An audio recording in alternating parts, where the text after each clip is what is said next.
My next guest says the president was spot on calling out the North Korean leader. Here to explain, Fox News contributor and the former governor of Arkansas, Governor Mike Huckabee. Good to see you, sir.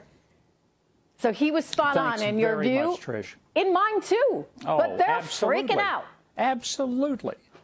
No, I was so proud of the president for going to the UN and saying to the faces of these countries what most of us know to be true. And I find it amazing, Trish, that you've got all these liberals who are just crying themselves to sleep at night because the president dared tell these rogue countries the truth about themselves. Let me make a point that I just hope that some of these liberals would listen to. They all talked about how his speech was dark and it was dangerous. Let me tell you what's dark. Dark is little Kim, a.k.a. Rocket Man, lighting the candle on ICBMs and firing them across Japan and toying with the notion of taking a nuclear device and aiming it toward the West Coast.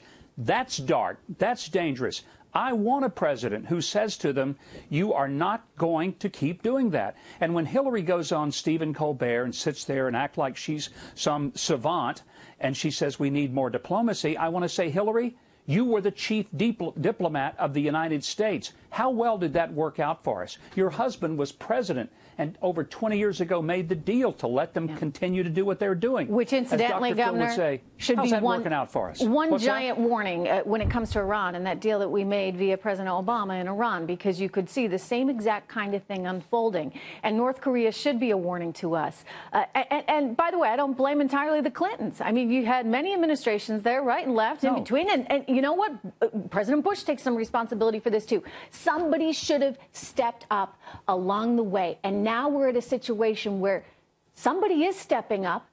And how is it that the left can actually think that that is bad? Don't they want to protect themselves?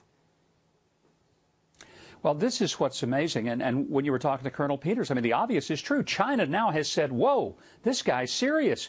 We can't just sit back and, you know, twiddle our thumbs and let the North Koreans get away with whatever they want to get away with. As Donald Trump would say, this development with China today is huge. And it is. Well, he said it was somewhat unexpected. Not have happened. Which is interesting, too. I think it was unexpected.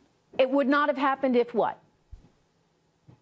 If he had not made that speech at the United Nations, and if he hadn't dropped a bomb on the Syrian runway, and if he'd not put the mother of all bombs in Afghanistan. Look, people around the world, they may not like Donald Trump, they may not love Donald Trump, but by golly, they fear Donald Trump. And that is the best position for an American president to be in. Not that they want to wave flags and give him a standing ovation if he comes to make a speech, but so that they realize that the U.S. is no longer sound asleep, that we are wide awake. We're going to take care of our borders, our people, our responsibilities, and you're either going to help us with that or you're going to get left behind and regret it.